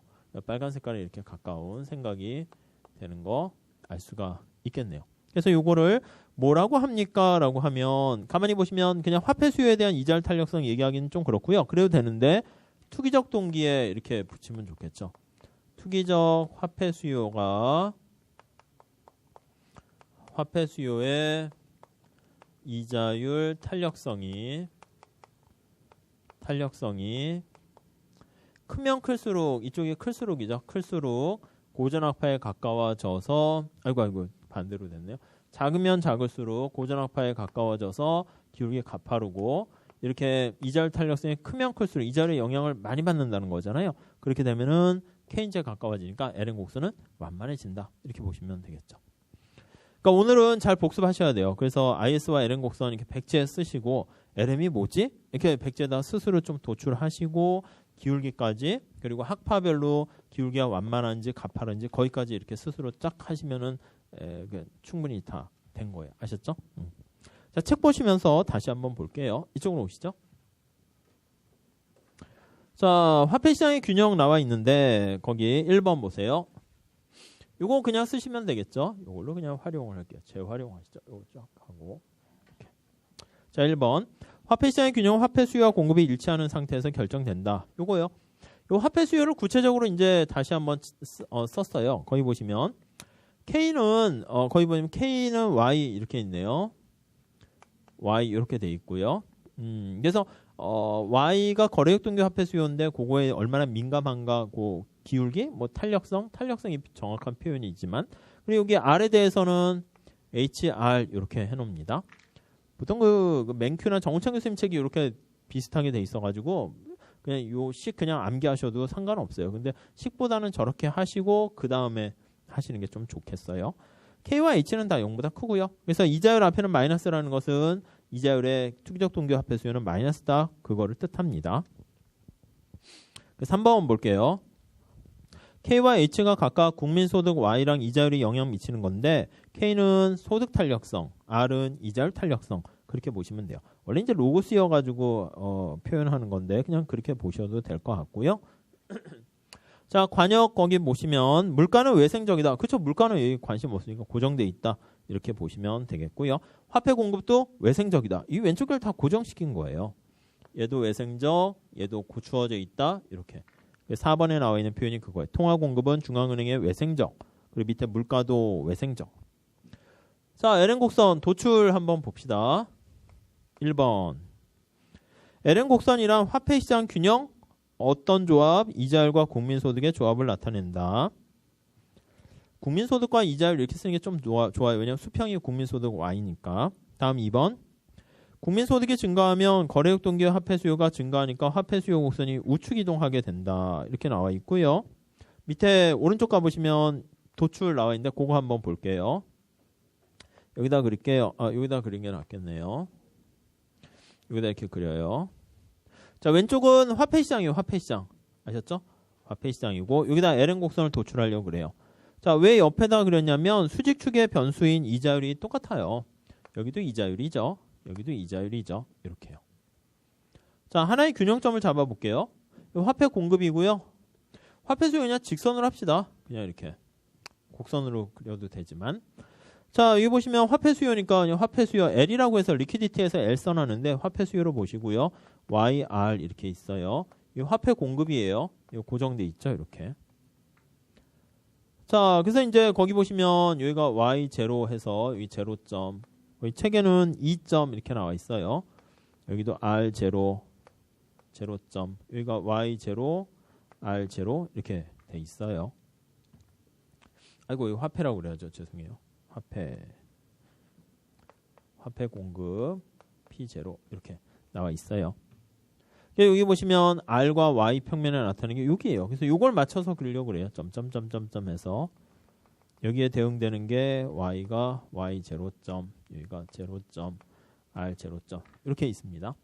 그래프 익숙해지려고 살짝 보는 거니까 그래프는 한번 보시고 여러분들 직접 그냥 식에서 좀 생각하는 게 더 좋긴 한 것 같습니다. 자, 순서대로 다시 보시면 왼쪽에 다시 볼게요. 2번 체크하시죠. 국민소득이 증가하면 얘가 증가하는 거예요. 거래역 동기 화폐 수요가 증가하니까 화폐 수요가 우측 이동한다니까요. 그래서 이 화폐 수요는 Y1, R0 이렇게 돼 있어요. 그렇죠? 여기서는 이자율이 아니라 국민소득이 증가한 걸로 했어요. 이렇게 돼 있네요. Y1 이렇게 증가했습니다. 그러니까 이자율이 R0로 가만히 고정돼 있으면 어떤 상황이냐면 여기 상황이에요. 여기 이자율이 R0일 때 거기 대응되는 Y1에 해당하는 거 A점 하면 그 A점이 바로 이 상황이라고. A점 이렇게 해요. 그러니까 화폐시장이 지금 균형이 아니에요. 여기 보시면 어떻게 돼요? 자, 이거 모자이크 여기 이 좀 그림이 헷갈려요. 이거는. 그래서 이거 하얀 색깔의 화폐 수요가 소득 증가로 이렇게 이동했어요. 보이시죠? 이렇게 이동하고 얘는 자칫 지울게요. 이렇게 흐름 없애세요. 이렇게 찍찍찍찍해서 모자이크 처리하시고. 그러니까 얘가 쭉 하고 이렇게 이동을 한 거예요. 그러면 자 R0 시각에서 보세요. R0 시각에서 보시면 화폐 공급은 이만큼이에요. 근데 화폐 수요가 이만큼이잖아요. 그렇죠? 초과 공급의 초과 수요예요. 다시요. 이자율이 R0인데 옆에서 보세요. 옆에서 그랬을 때 화폐 공급은 이게 쭉 갔는데 여기 균형점이 원래 여기 같아지는 점이 균형점인데 얘가 이렇게 이미 가버렸어요. 그러니까 화폐 공급은 이만큼인데 화폐 수요가 이만큼이라고요. 그러니까 이만큼이 초과 수요가 발생하는 거 알 수 있죠. 그러니까 A는 화폐 시장에 초과 수요가 돼 있는 상태고요. 그러니까 이게 역시 똑같이 마찬가지로 초과 수요가 돼 있다고요. 다시요. 이해하려고만 좀 살짝 보시고 나중에는 그냥 LM 밑에는 초과 수요, 위에는 초과 공급 그냥 그것만 암기하셔도 문제는 다 풀 수 있어요. 자, 초과 수요인데 이게 균형으로 맞춰지려면 어떻게 해야 됩니까? 라고 하면은 여기 나와 있는 것처럼 국민소득이 증가했을 때 여기 A에서 있으면 안 되고 이 자리 올라가야 돼요. 1점 이렇게. 이 자리 올라가게 되면 이거는 곡선 자체가 이동하는 거 아니에요. 이 자리 올라가면 여기 나와 있는 것처럼 투기적 동기 화폐 수요가 감소해서 1점을 이렇게 가게 되네요. 그러니까 여기 Y1으로 갔을 때 이자율이 여기 1점에 해당하는 만큼 점점점점점 이렇게 되는 거니까 대응되는 게 1점에 해당하는 건 여기 이렇게 돼요. 자, 다시요. 그래서 이제 균형점이 0점에서 1점으로 이렇게 가게 되면 여기랑 여기 균형이 되고 이렇게 된 거 LN 곡선 이렇게 보시면 돼요. 어렵죠? 이게 제일 복잡한 그림이에요. 거시에서 나오는. 자, 그래서 오른쪽에 그림이 뭐 컬러풀하게 잘 나와 있으니까 책에 G점으로 돼 있죠. 책에는 G점 맞출까요? 뭐 상관없는데 G점, 여기 G점 이렇게 돼 있으니까 아무튼 요 밑에 있으니까 초과 수요, 요 곡선 상에는 화폐 시장의 균형, 위에 있으면 초과 공급 그렇게 보시면 되겠고요. 자, 다시 왼쪽에 도출 과정에 3번 보세요. 화폐 수요 곡선이 오른쪽으로 이동하면 왜요? 소득이 증가해서 오른쪽 이동한 거예요. 그러니까 이자율이 상승하게 되고 그래야 균형을 맞출 수 있게 되고요. 그래서 LN 곡선은 우상향 이렇게 보시면 되겠습니다. 자, 289에 가보시면 위에 LN 곡선이 우상향인 것 직관적인 이유 나와 있는데 그게 제가 말씀드린 거예요. 요 균형식 있잖아요. 균형식. 잘 보세요. 1번 화폐 공급이 주어진 상태에서 얘가 주어져 있어요. 고정돼 있어요. 그렇죠? 거기 뒤에 볼게요. 국민소득이 증가했습니다. 요 식에서 바로 보시려고 하세요. 얘가 증가했어요. 자, 그렇게 되면 이 거래액동기 화폐 수가 올라갔죠. 올라가니까 부등호가 이쪽에 커져요. 그렇죠? 자, 집중 잘 한번 해보세요. 다시요. 왼쪽은 고정돼 있는 상태에서 고정돼 있죠. Y가 증가했습니다. 거래액동기 화폐 수가 올라갔어요. 그러니까 이쪽이 커졌으니까 초과 수요가 발생한 거죠. 지금 그 상태가 G라는 거예요. 그 균형으로 맞춰주기 위해서는 얘는 이미 올라갔고 이자율이 조정해야 되는데 어떻게 합니까? 야, 끌어내려 이렇게 하려면 끌어내리기 위해서는 얘가 내려가야 되는데 그러려면 이자율이 올라가야 되는 걸 알 수가 있네요. 그럼 이자율이 올라가야 되니까 두 개 관계 Y가 증가했더니 이자율이 올라간다. 우상향. 그러니까 요 식을 보시고 여러분들이 이렇게 도출되시면 그걸로 충분해. 그걸 이제 말로 설명하니까 막 이렇게 돼 있고 그 다음에 이걸로 스스로 하신 다음에 책 읽으시면서 저절로 그림이 금방금방 들어오게 되면 그럼 이제 다 이해가 되신 거예요. 아셨죠? 자, 2번 볼게요. LN 곡선의 상방과 하방 보시면 G점 하나만 보세요. G점. 그래서 G점, H점은 반대고요. 그래서 G점은 초과 수요, H점 위에 있으면 초과 공급. 뭐 그렇게 보시면 되겠습니다. 자, 수학적 도출 한번 볼게요. 이걸로 도출합니다. 자, 밑에 한번 볼게요. LN 곡선의 수학적 도출. 1번. 거래적 예비적 동기의 화폐 수요는 소득의 증가함수이고요. 투기적 동기는 이자율의 감소함수이다. 그래서 화폐 공급은 그냥 주어진 걸로 이렇게 있으니까 이렇게 있고요.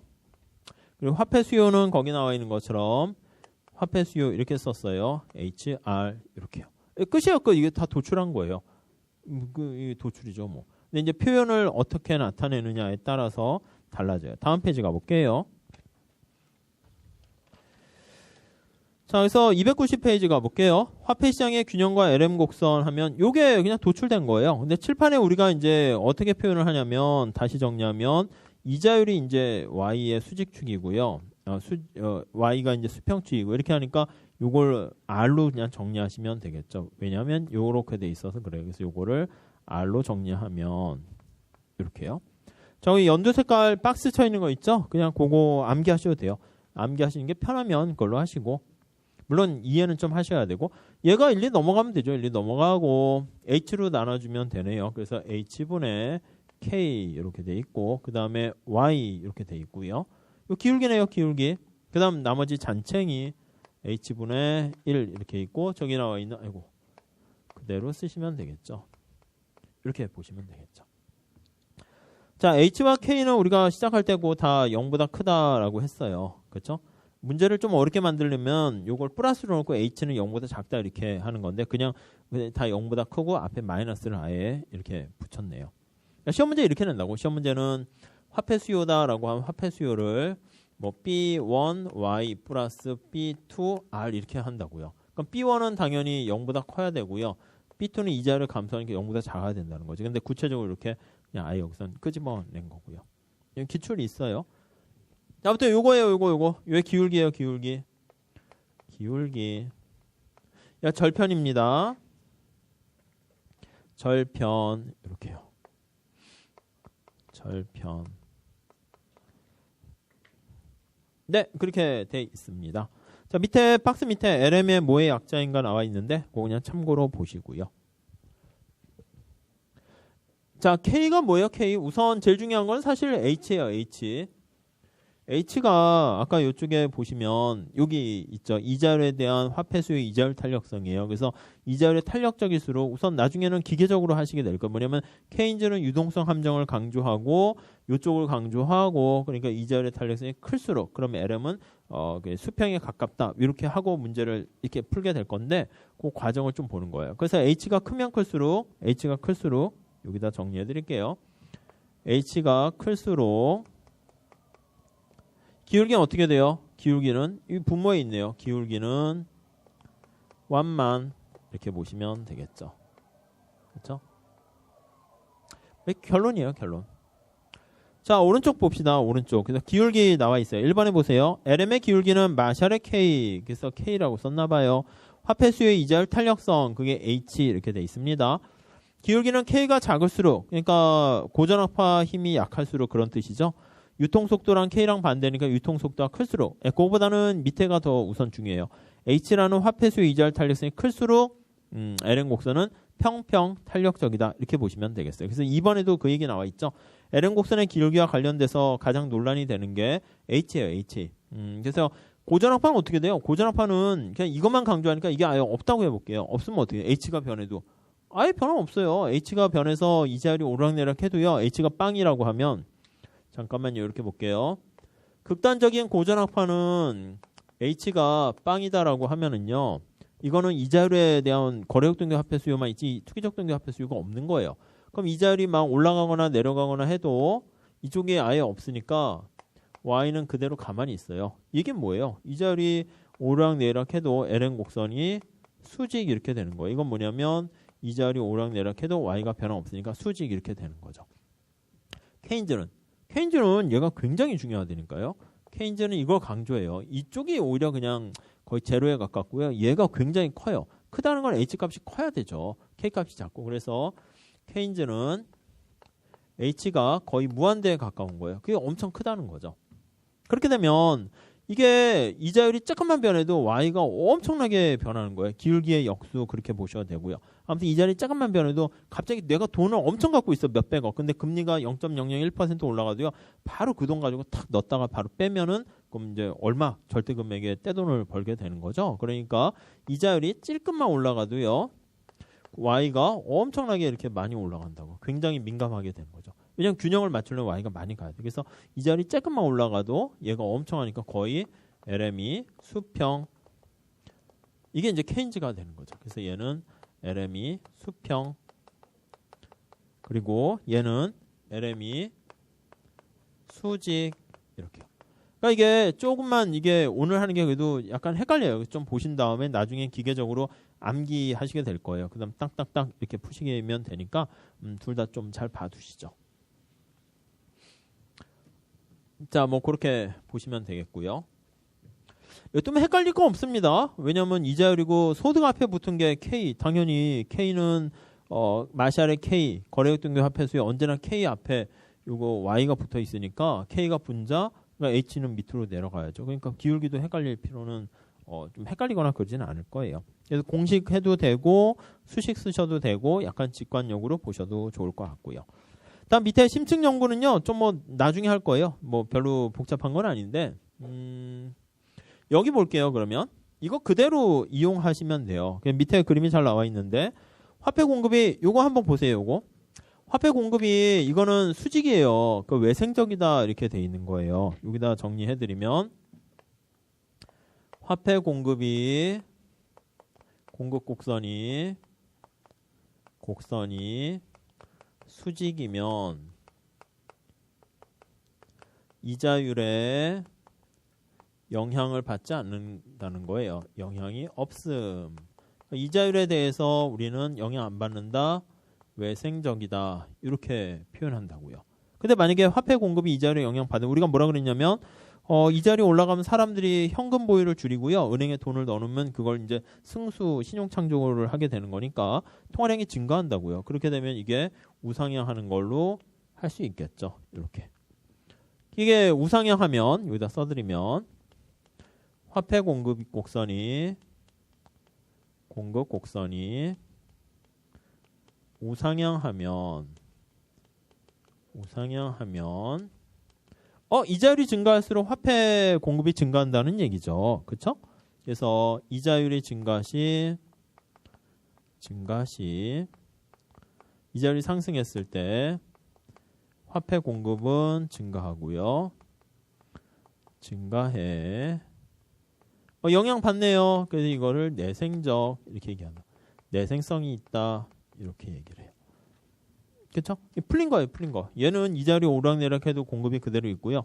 얘는 올라가면 화폐 공급이 증가하니까 우상향하는 거죠. 그렇죠? 머리 이제 지나세요? 알았어요. 아무튼 이거 좀 잘 보셔야 돼요.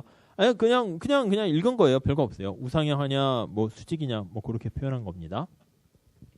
자, 그러면 여기 볼게요. 아까 한 것처럼 자, y가 증가했어요. 여기 보세요. y가 이렇게 증가했을 때 아까는 0에서 1로 이자율이 y가 증가했을 때 1로 증가하니까 LM이 이렇게 되는데 만약에 LM 곡선이 어떻게 되냐면 화폐 공급이 이렇게 우상향하게 되면 새로운 균형점을 2라고 할게요. 이렇게 가게 되니까 소득이 증가해서 화폐 수요가 증가했을 때 새로운 이자율과 관련된 균형점은 어디까지 가냐면 여기까지 간다고 해서 여기까지 가니까 이렇게 된다고요. 그러면 LM 곡선이 완만 이렇게 되는 거 알 수 있네요. 그래서 이게 시험에 막 많이 나오거나 그러지는 않아요. 뭐 한 거의 100문제 중에서 한 번 나올까 말까 하는 정도긴 한데 이거 그래프 연습하는 거니까 한번 좀 따라서 잘 해보시고 머릿속에 어떤 것만 하시면 되냐면 화폐 공급 곡선이 이자율의 내생성을 지니게 되면 LM은 완만해지고 완만한 거 이동시킬 때는 효과가 별로 없어요. 그래서 금융정책보단 재정정책이 낫다. 이렇게 끌고 가시면 돼요. 자, 책 가볼게요.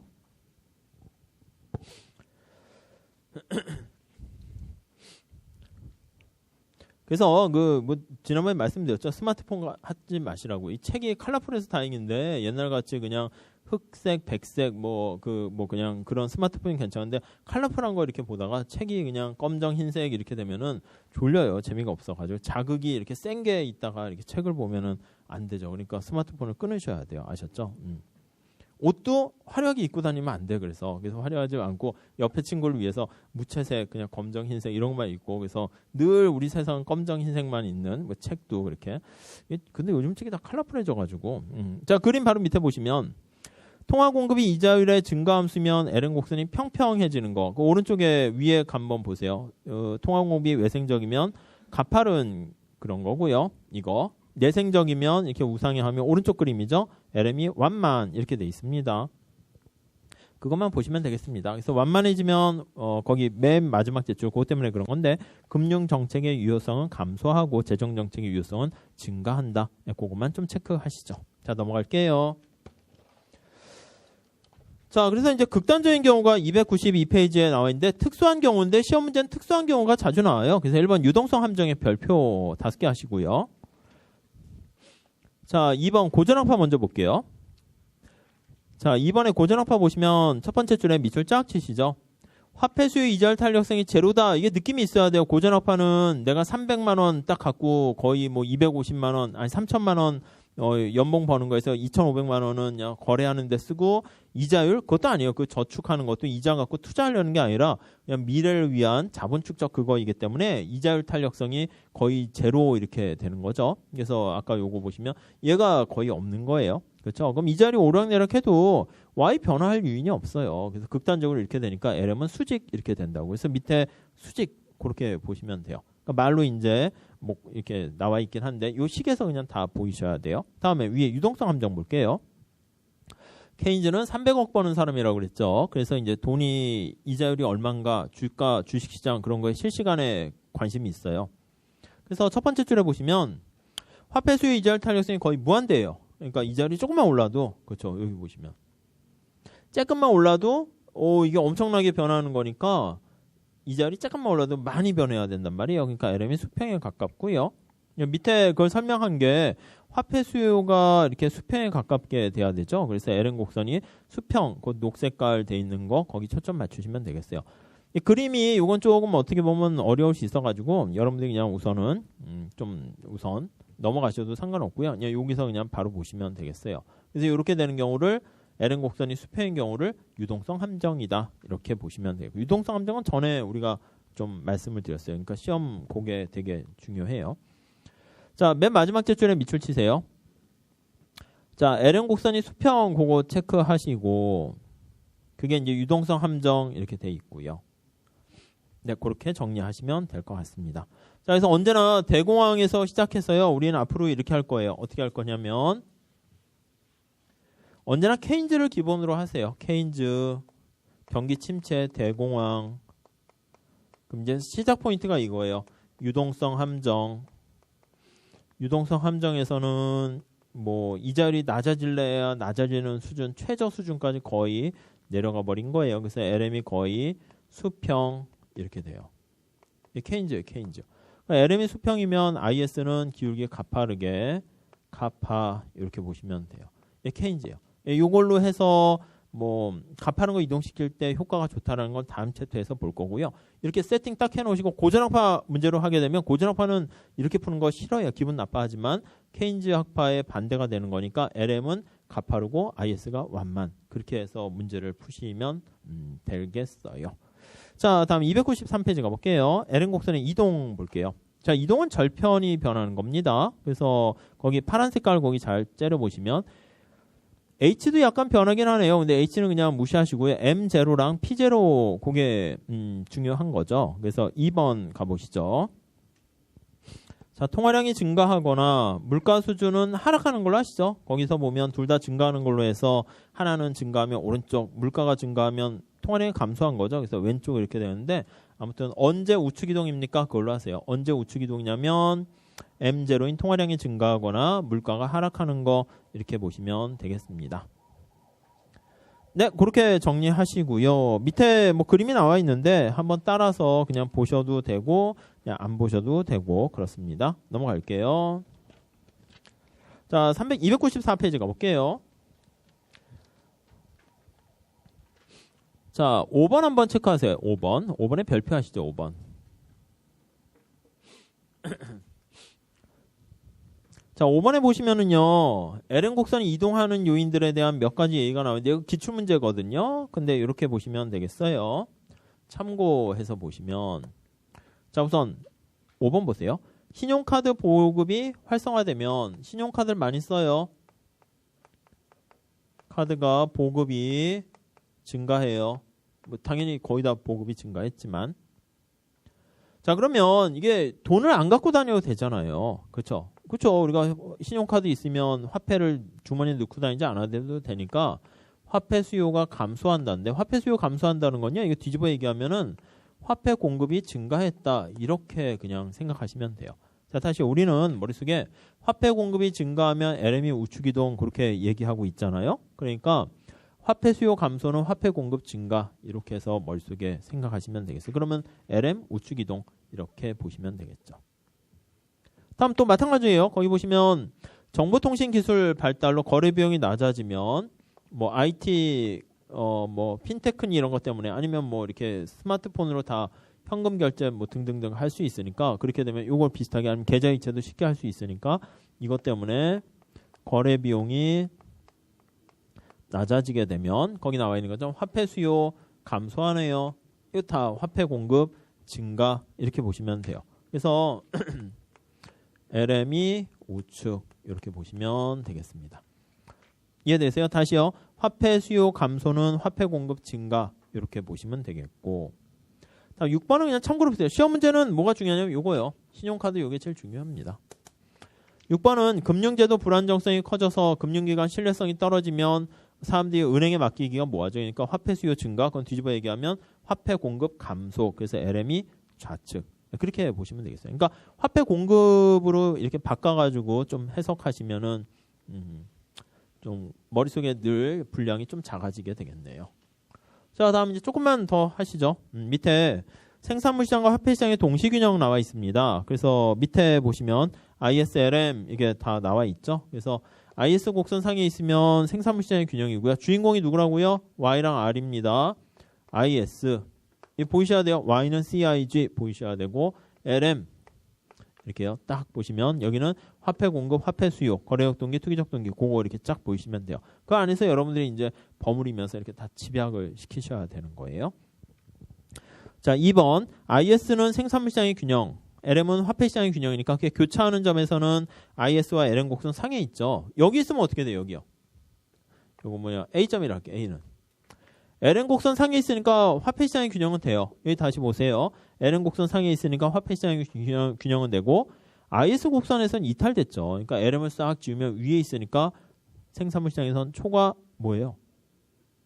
공급이죠. 위에 있으면 무조건 다 초과 공급이에요. 아셨죠? 밑에 있으면 초과 수요고요. 근데 여러분들은 어디까지 복습하셔야 되냐면 왜? 그걸 좀 보시라고요. 왜 초과 공급이지? 그 Y는 CIG 써놓으셔서 아 이게 이 자리 올라갔구나. 이 자리 있을 때 Y가 증가했구나. 뭐 그런 식으로 좀 보시면 되겠고. 자, 그러니까 생산물 시장과 화폐 시장의 동시균형 나타내는 건 요거 크로스돼서 두 개 이렇게 만난 부분이다라는 거 보시면 되겠습니다. 자, 295페이지에 밑에 영역의 구분 있죠? 그 별표를 하시죠. 그러니까 1번 영역은 어떻게 되어 있습니까? 1번 영역은 IS 곡선 상에도 위에 있고 LM 곡선 위에 있으니까 둘 다 위에 있어요. 그러니까 생산물 시장, 화폐 시장은 다 초과 공급이고요. 2번 영역 어떻게 됩니까? 라고 하면 요거는 IS만 놓고 보시면 밑에 있어요. 초과 수요, LM 곡선 위에 있어요. 초과 공급. 뭐 그런 거 따지시면 될 거예요.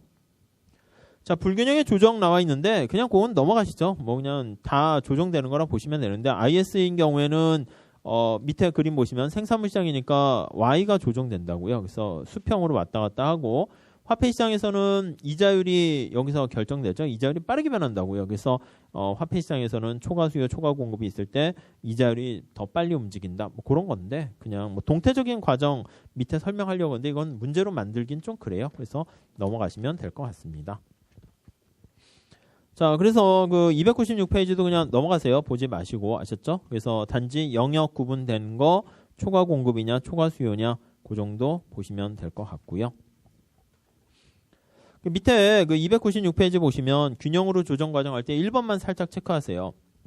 화폐 시장이 거의 보시면 생산물 시장하고 화폐 시장 중에서 생산물 시장보다는 화폐 시장이 좀 더 빠르게 변하는 거 이해돼 있어요? 화폐는 그 금리, 이자율 이런 거잖아요. 가격 이런 건 빨리 변하는데 생산물은 뭐예요? 생산해서 뭔가 아웃풋을 만들어야 되니까 시간이 좀 오래 걸린다고요. 굳이 얘기하면 우리는 다시요. 거시경제가 동태 분석을 많이 하지만 우리는 비교정태 분석을 얘기할 거기 때문에 그냥 굳이 신경 안 쓰셔도 되는데 거기 밑에 그림 나와 있는 것처럼 여기 있다고 할게요. 뭐 A점 이렇게 있어요. 여기요. A점 좀 위에 잡을까? 여기로 합시다. A점 이렇게 있어요. 그 균형이 여기잖아요. 균형이요. 이게 어디로 가야 균형입니까? 라고 하면 여기서 이런 식으로 가는 게 아니고 화폐 시장에서 이자율이 내려가려는 힘하고 그다음 IS가 이쪽으로 가려는 힘하고 이렇게 같이 작동을 한단 말이에요. 근데 이제 밑으로 내려가는 게 속도가 더 빠르고 이자율이 빨리 변하는 거니까 약간 이렇게 가다가 조정돼요. 이렇게 가다가 여기쯤 가면 다시 또 이렇게 가다가 이렇게 뭐 동태적인 과정을 설명하려고 하는 거니까 그냥 살짝 보시고 그냥 넘어가셔도 될 것 같습니다. 자, 오른쪽 보시면 예상 인플레이션의 변화와 IS 나와 있는데 요거는 우리가 좀 나중에 할 거예요. 나중에 어느 정도 익숙해졌을 때 그건 할 거고요. 아이디어만 말씀드릴게요. 저희 마무리에 오늘 했던 거. 자, 우리가 명목과 실질 변수를 좀 잘 나눠서 봐야 돼요. 명목 소득, 실질 소득, 명목 이자율, 실질 이자율 이렇게 있는데 가만히 보시면 IS랑 LM 이렇게 나와 있어요. IS는 이게 뭐냐면 실물이에요, 실물. 그러니까 생산물이에요. 실물 시장의 균형을 나타내는 거고요. 여기에서 있는 이자율도 보면 실질 이자율이에요. 실질 이자율 이게 결정돼요. 그래서 이제 엄밀하게 얘기하면 여기 보시면 Y는 C, I 할 때 실질 이자율, 정부 지출 이렇게 돼 있는 거예요. LM은 뭡니까 하면 이건 화폐 시장이에요. 화폐 시장은 화폐 이자율이 결정되는 거예요. 그걸 이제 명목 이자율 이렇게 얘기한다고요. 명목 이자율. 명목 이자율은 이제 대문자로 쓰면 얘가 화폐 공급, 거래역 동기 화폐 수요 오늘 계속 썼던 거예요. 투기적 동기 화폐 수요인데 이게 이제 대문자 R 이렇게 돼 있는 거죠. 그러니까 얘는 명목 이자율이고 얘는 실질 이자율인데 그게 이제 원래 똑같은 건 아니에요. 피셔 뭐 방정식 그 전에 잠깐 본 적 있는데 명목 이자율은 실질 이자율에다가 물가 상승률, 기대 물가 상승률 이렇게 얘기를 해요. 그래서 이건 뒤에 다시 또 할 거예요. 얘는 명목 이자율이고요. 얘는 실질 이자율이고요. 인플레이션율 이렇게 보시면 돼요. 그러니까 여기 보시면 수평축에는 Y는 상관없는데 IS식을 나타낼 때는 여기가 R이라고 표시해야 되고요. 이렇게 R. LM 곡선식을 나타낼 때는 대문자 R이에요. 그래서 LM일 때는 명목이자율 이렇게 표현해야 돼요. 그러니까 사실은 자 저기서 얘기하는 이자율이 명목입니까? 실질입니까? 잘 몰라요. 근데 케인즈 경작이라고 있죠. 케인즈가 있었던 당시에는 경제가 엄청나게 침체돼서 인플레이션율이 거의 제로인 거예요. 뭐가 이렇게 꿈틀거릴 그런 상황이 없어요. 다 이렇게 내려가 있다니까. 주가도 내려가 있고 집값도 내려가 있고 모든 게 다 기분과 뭐 모든 게 다 쫙 가라앉은 거예요. 그러니까 그때는 명목과 실질을 구별할 필요가 없었기 때문에 이거 그냥 같이 써도 되는데 만약에 이제 인플레이션이 발생하게 되면 그때는 명목과 실질이 달라지게 되고요. 그러면 칠판에 명목으로 표현을 했다라고 하면 LM은 놔두고 이 IS를 조정을 해줘야 돼요. 그러면 아이디어만 살짝 말씀드릴게요. 실질 이자율로 돼 있으니까 얘는 어떻게 됩니까 하면 명목 이자율에다가 물가 상승률 이렇게 표현을 해야 되는 거죠. 그래서 우리가 이제 물가 상승률 기대 물가가 만약에 상승합니다 이렇게 되면 여기는 뭐 이게 대문자 R로 표현을 했다 이렇게 되면은 R은 표현되어 있는데 실질은 이거 그대로 가만히 있는 거죠. 이게 안 드러나 있잖아요. 그러니까 얘가 고정돼 있다고요. 그럼 얘가 이렇게 상승하게 되면 이게 올라가니까 얘가 올라가요. 그럼 R이 올라가게 되니까 요거 실질의 표현을 명목을 표현하게 되면 실질이 고정돼 있으니까 얘는 이런 식으로 이렇게 상방이동 그러니까 여기서 0에서 1 이렇게 간다. 이렇게 보시면 되겠어요. 좀 어려워요. 근데 요거까지는 하셔야 되는데 나중에 객관식 문제 풀 때 다시 한번 또 말씀은 드리긴 할 거예요. 우선은 ISLM 좀 잘 보시고 그다음 뒤에 재정정책과 금융정책까지 좀 이렇게 하신 다음에 그때 요거는 진짜 말 그대로 심층 이렇게 보시면 되겠고 굳이 관심 있어서 보시려고 하시는 분들은 거기 보시면 개요부터 막 보려고 하면 양이 좀 너무 많아요. 그래서 아이디어는 바로 그건데 그래서 어떤 걸 보시냐면 예상 인플레이션율이 변할 때 하면 되는데 하나만 하세요. 하나만. 다 잡으려 하지 마시고 몇 번을 할까요? 1, 2, 3, 4, 5, 6, 7 한번 골라보세요. 뭐가 마음에 드세요? 7이요? 아니요. 그냥 6을 그냥 하세요. 잘 못 찍으시네. 그래서 6에 보시면 예상 인플레이션율이 상승하면 그거요. 하락하면으로 하면 안 됩니까? 하지 마세요. 상승하면으로 하시고요. 그러면 여기 보시면 명목 이자율로 하면 아무튼 IS 상방이동 이렇게 보시면 될 것 같습니다. 그거 하시고요. 나중에 그거는 오른쪽에도 뭐 그림이 나와 있는데 그건 나중에 그냥 할 거예요. 아셨죠? 그러니까 난이도 높은 문제로 할 때 한 5년에 한 번 정도 나오는 그런 빈도수예요. 근데 요거까지 하시면 ISLM은 다 마무리하게 된 거다. 이렇게 보시면 되겠습니다. 자, 이렇게 잘 정리하시고요. 그 다음에 이제 다음 챕터가 재정정책과 금융정책이에요. 그래서 재정정책은 지난번에 승수하면서 조금 보긴 했는데 ISLM 가지고 우리가 설명할 거거든요. 그러니까 조금 ISLM을 오늘 복습 잘 하셔야 돼요. 잘 하시고 화폐 수요 공식 그거 연습하기 위해서 이렇게 모엑스 좀 자료 나눠드릴 테니까 한번 풀어보시고 내일 이제 재정정책과 금융정책 보고 총수요 곡선 도출하게 되면 거시경제는 거의 끝났다 해도 과언이 아니에요. 아시죠? 그러니까 내일 빠지시면 절대 안 되는 거예요. 내일 하고 그다음에 토요일 날 좀 하면 이제 거시와 관련된 얘기는 거의 인플레이션 실업까지 총공급하게 되면 거의 이제 끝나게 되고요. 그다음 이제 뒤에가 이제 뭐 경기 변동은 시험 문제 나오는 게 뭐 실물적 경기 변동 딱 한 문제만 보시면 돼요. 그리고 경제 성장도 정해져 있어요. 우리 책에서 뭐 헤로토마부터 다 있는데 그런 거 하는 거 아니고요. 그냥 시간이 별로 없어서 그래서 솔로 모형하고 내생적 성장 이런 거 두 가지만 하면 돼요. 성장 회계 방정식 그렇게 하시면 다 끝나요. 그다음에 이제 국제무역, 국제금융 이렇게 하시면은 거시요 안녕 이렇게 하고 이제 다 어느덧 경제학도 다 끝난 거죠. 그래서 말로만 듣던 두려운 경제학도 다 끝나고 다 빠이빠이야. 그래서 회계도 끝나고 세법도 끝나고 근데 머릿속에 남은 건 없네. 뭐 한 거지? 이렇게 생각이 드는데 또 보시면은 조금 아는 것 같네. 이렇게 되고 한 번 더 보시면은 그때는 그렇구나 이렇게 되고 그렇게 쭉 하시다 보면 어느 순간에 딱 유레카 하는 것처럼 이렇게 깨달음을 얻게 돼요. 그때는 이제 공부가 재밌어지죠. 그래서 거기까지 가셔야 돼요. 거기까지. 근데 제 경험상 얼마나 거기까지 갑니까? 한 30%는 그 전까지 그냥 중간에 그만둬요. 힘들고 막 하니까. 이유는 여러 가지 있긴 하겠지만은 그때까지 이렇게 꾸준하게 잘 못해서 그래요. 아셨죠? 자, 아무튼 내일 이어서 할게요. 자, 수고하셨습니다. 네.